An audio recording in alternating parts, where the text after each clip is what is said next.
Good evening and welcome to the Kuhn Academy for this installment of AP Government, where we are building responsible voters one video at a time. We have a special guest with us today. We have 2016 presidential candidate Hillary Clinton. Welcome, Ms. Clinton. Thank you. I'm delighted to be here. And I've heard that many members of Mr. Kuhn and Mrs. Bonadies' AP Government class listen to the Kuhn Academy. So I'm thrilled to be here. Well, perfect. Well, Ms. Clinton, we're going to put you on the spot here a little bit. We know your husband has nominated a few Supreme Court justices in his day, and you may have that same opportunity here in 2016. And at probably one of your first press conferences or even one of the presidential debates, they're probably going to ask you what a litmus test is. So looking at our choices here, we're going to have our students pause the video so they can follow along at home. And Ms. Bonadies, what would the correct answer be for our wonderful students out there? Ms. Clinton. Ms. Clinton, thank you. Again, I hope that I have your votes.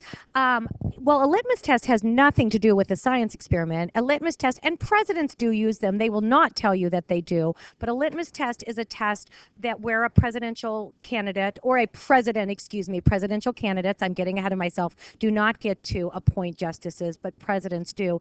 A litmus test is a test to see how the potential candidate stands and to gauge their ideology on an issue. A very common litmus test is to try to gauge a potential candidate's view on abortion. You can have litmus tests on other issues as well, but it's to gauge the candidate's ideological viewpoint. And when we elect Ms. Clinton in 2016, we will probably not be hearing a litmus test for those nominees. All right, this is tomorrow's debate question, so we'll save that for class on Tuesday.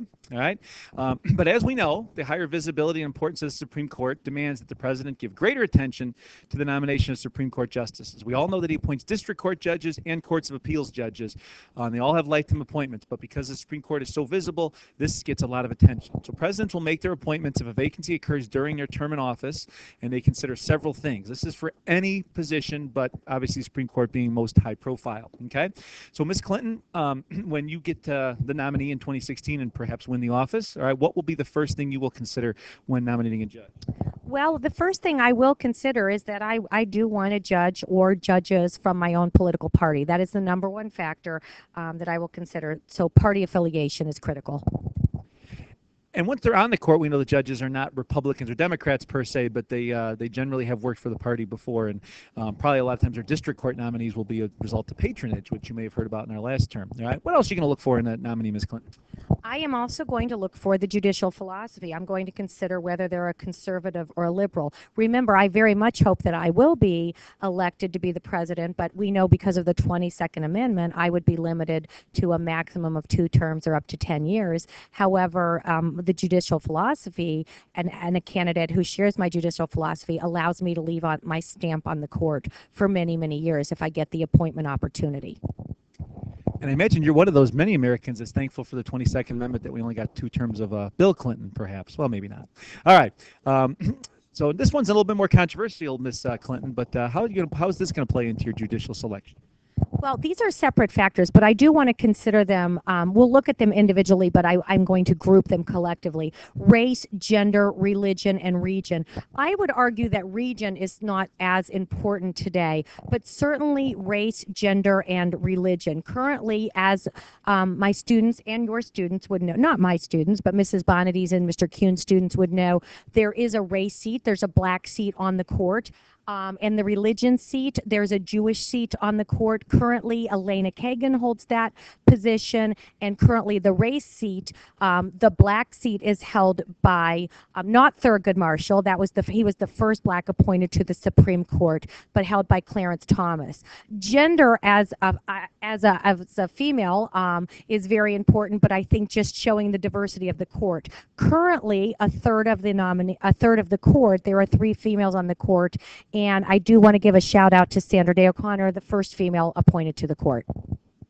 Thank you very much. Yes, Ms. O'Connor, very famous in our history books. A little advice for you AP Gov students out there too. Race, gender, religion, easy to remember as 3 separate things, but usually most of the rubrics have grouped those as one because we're just looking at demographics that way. So don't, should you see this question down the road, don't fall in love with those 3 and only those 3. They're kind of lumped in as one that way. Okay. And what's interesting is our nation has Protestant as the dominant religion, yet our Supreme Court has no Protestants on it. They are all either Catholic or Jewish. So those religious seats come into play a little bit. All right, what are you looking for as far as experience goes, Ms. Clinton? I am definitely looking for judicial experience. I mean, it can be appeals court judges, even from the state level. The breeding ground for the for judicial experience is the D.C. Court of Appeals. I know that your students, we got word in the White House that your students were just finished a unit on the bureaucracy, and the bureaucracy and all of those regulatory agencies. If the regulatory agencies, the special courts set up to address those issues, if you lose, then you go to the D.C. Court of Appeals. So that's a very big breeding ground, not a necessity, but a big breeding ground. Also, you don't have to be a judge to go to be a justice on the Supreme Court. For example, Chief Justice John Roberts came as an attorney, not as a judge under the court. Thank you very much, Ms. Clinton. Earl Warren also fit that bill, one of the more controversial and liberal justices we've had around. All right, we got a couple more we're going to talk about here. All right, we've kind of discussed the litmus test already. Not really much to add on to that one, but not a science thing, as you know. But we're just going to test your position on that one issue. And as you see, every president will tell you they don't use a litmus test, but almost all of them do. I would doubt Barack Obama will appoint or Ms. Clinton will appoint any pro-life judges, and George W. Bush probably was not going to appoint any pro-choice judges. All right, and our final one here, all right, as you know, as a former senator, this is going to be huge, but you're going to have to deal with that lovely Senate of 100 people when you get the nominee, and tell us how that's going to work with your selection. Yes, obviously I want somebody who can be confirmed by the Senate. As a senator, I take this responsibility very, very seriously, and I don't want my potential appointees tied up, and I don't want to have them filibustered, excuse me. This is fairly easy if they've been confirmed as an appeals court judge in many cases. But I am looking for that acceptability. One thing that's been used historically, the ABA, the American Bar Association, gives ratings so that the senators are aware. They give highly qualified, qualified, and not qualified.